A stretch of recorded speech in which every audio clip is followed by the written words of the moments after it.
beat the Hawks. I mean, you lose 2 at home. Well, I guess the Clippers said, well, hold on, you never know. But you don't want to mess around and let the Hawks get a ton of confidence here. Joel Embiid was listed as questionable, played 38 minutes in Game 1. Philly came out like there was no question about what this day would be. Danny Green, Tobias Harris, Sixers fans ready to roar the fellas on. It's 12-4. Harris backs down Solomon Hill. 10-point lead. Harris had 16 in the first. Ben Simmons down the lane. 18-point lead for Philly. That's the Hawks' biggest deficit in the playoffs this year.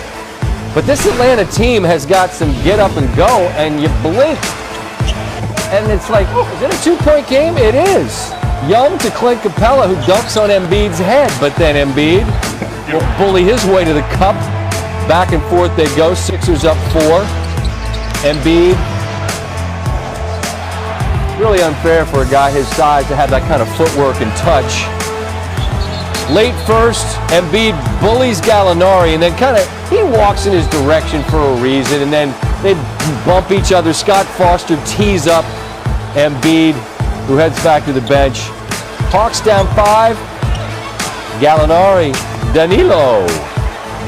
And after all that positive energy in the building, it's a 2-point game. Embiid stays warm. Euro stepping. But then here come the Hawks. Bogdanovic. Bogey hits the 3. They had 11 threes.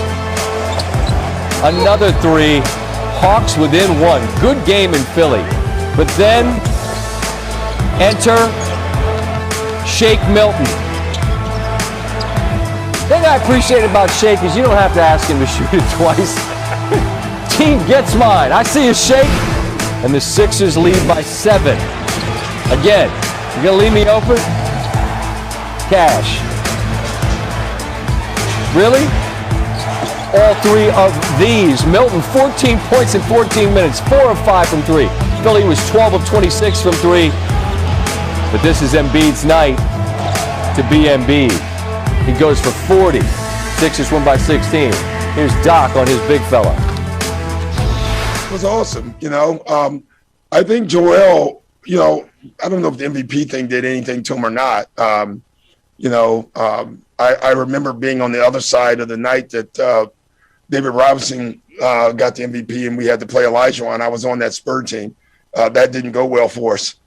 Tonight, you felt like that was Joel. He was that magnificent, dominant for us early on. But it was absolutely a team effort. I just thought he set the tone for us, and that's what he has to do, obviously. I'm mesmerized by Doc's hairline. Biggest question mark entering the series, the health of Embiid. I mean, looked healthy tonight. 79 thus far in the series, 3rd most through 2 games of a Sixers playoff. Some areas of improvement for Philly ahead of their Game 2 and their semifinals matchup. The 76ers turned the ball over 19 times in Game 1, leading to 28 points for the Hawks. Philly averaged under 9 turnovers in Game 2, taking 2 of the 3 regular season meetings against Atlanta. Joel Embiid scored 39 points despite his knee issues, but the MVP finalist shot just 5 for 12 outside the paint in Game 1 per Spectrum. He was 7 for 9 when shooting from inside. And speaking of shooting, Ben Simmons just 3 for 10 on free throws in Game 1 among qualified shooters. His 34% rate at the line this postseason is the worst mark through 6 games since Shaq in 2004. The offense may have been an issue, but 76ers need to find a way to stop Trey. Didn't want to know him a lot, Lauren. We like Ben on Trey. We don't like him on him all game. Trey does a great job of drawing fouls. All right, Stephen A., who needs to step up for the Sixers to even the series? I'm going to say Tobias Harris. Here's the reason why. Because he had 20 points. I believe it was like 10 rebounds. I'm just looking at his numbers here. 20 points, 10 rebounds. Hit 8 of 13 shots. He's got to be more aggressive. Here's the reason why. You're not stopping Atlanta from scoring. They have too many shooters. I had Quavo on my show, Stephen A's World, on ESPN Plus yesterday. He was at the game Sunday, chilling with Ruben, the part owner of the 76ers, before showing up to the Mayweather-Logan exhibition match in Miami that day. And Quavo was talking about this as well, because it was like this. Look, you got Trey, you got Collins, you got Lou Williams, You got Herter. These brothers can shoot. And oh, by the way, they also make free throws. The Atlanta Hawks got to the free throw line 14 times less than the Philadelphia 76ers. But the Philadelphia 76ers missed 11 free throws. You're not beating the Atlanta Hawks if you can't score. Now, Doc Rivers is absolutely right. Trae Young is a master at drawing fouls. He's cat quick.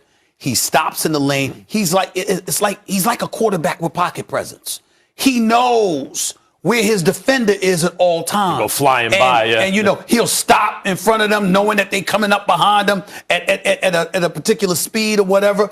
Listen, this is what he does. He not only can shoot, he can handle, he can pass, but he's exceptional at drawing fouls. And so as a result, he's going to hit his free throws. They're going to hit their free throws. You can't get Ben Simmons in foul trouble, but you also can't send Ben Simmons to the free throw line. He's not reliable. So Seth Curry has to make shots. Danny Green has to make shots. But Tobias Harris, whose two best seasons in the NBA have both been with Doc Rivers as his coach, first with the Clippers years ago and now with the Philadelphia 76ers, this brother can play. He's making $180 million for a reason. Tobias Harris has to be that dude. It's not enough to average 20. Tobias Harris is going to need to average close to 30 in this series, and he's going to need to shoot more than these shots. 13 shots, unacceptable. Tobias Harris needs to be shooting 23 to 25 shots a game. That's how you're going to offset what Atlanta throws at you, because they're going to score. Yeah, I'm more worried about what the Sixers can do to try to slow up Atlanta. You're right, they're going to score, but you got to try and slow them up. And I understand Doc's point. You don't want to get Simmons in foul trouble early. Don't turn the ball over. You mentioned, Trae Young is very good at drawing fouls if you put some, but you're going to have to figure out how to guard Trae Young. And I think in crunch time, when it matters most, Stephen A., even though he can't hit his free throws, it's going to have to be Ben Simmons. It's not like with the game online, it's going to be Thibault or Simmons, right? And can you play them both because of the shooting problems? The real answer to this, and I brought this up yesterday, is actually Doc Rivers. Doc is the guy who's going to have to step up. Throughout the year, Stephen A., he's played this all-bench unit, right? End of the first, beginning of the second quarters. When you play that, now, in the regular season, you can go 11 deep. In the playoffs, you tighten the rotation. You play your best 8 guys, 9 guys. Doc is sticking to his guns. He did it in game 1. First, Danny Green's on Trae Young. No good. You get down early. And then you get buried with your all-bench unit. You can't do that again. And Doc, sometimes the same thing that makes someone great, and Doc is a great coach, he's going to the Hall of Fame as a coach, but sometimes that same thing can be their weakness. Doc believes in what he's doing. But if he's going to be intractable and he's not going to reconsider this 11-deep unit in the playoffs, this exclusively bench unit to close out and begin quarters in the playoffs, they're going to wind up losing this series. I think the answer is Doc. You couldn't be more wrong. And here's why you couldn't be more wrong. Doc Rivers, you're asking Doc Rivers basically to do what typical coaches do. You got to go with a strong 7. Okay? Bring 2 dudes off the bench, have your starting 5, and go with that. Max, ever since, you would be right if Lloyd Pierce was there. But ever since he was relieved of his duties and Nate McMillan has taken over, they've elevated their pace of play. They've pushed the ball up the floor more, which is why you see these guys for Atlanta getting open shots, and they're more than capable of burying them. So from a philosophical perspective, there is no question that the Atlanta Hawks are a team to be reckoned with because of pace of play, and they speed it up. Well, if they speed it up, you're talking about slowing them down. Well, let me throw this at you, Max Kellerman. Joel Embiid, although he's 26, we all know he's got knee issues, and now he's got a slight meniscus tear in his knee. That's problematic. Tobias Harris is 28. You've got Seth Curry, he's 30. You got Danny Green, he's 33. Excuse me, what are you supposed to do? You can't sit up there and press these dudes, okay, and make sure that you do everything you can to take them out of their style of play by just playing your 5 guys or 2 guys off the bench. You've got to go deep in order to press them, to pressure Yeah, but you don't have to go 11 deep. Well, I'm not saying 11 deep, but you might have to go 9, Well, look, possibly 10. Let me give you another. I hear what you're saying. You got to do it, man. I hear what you're saying. You got to do it. They just wasted on a torn meniscus. Embiid almost went for 39 points. That's efforts. Well, they turned over the ball 9 times in the first quarter. You know what?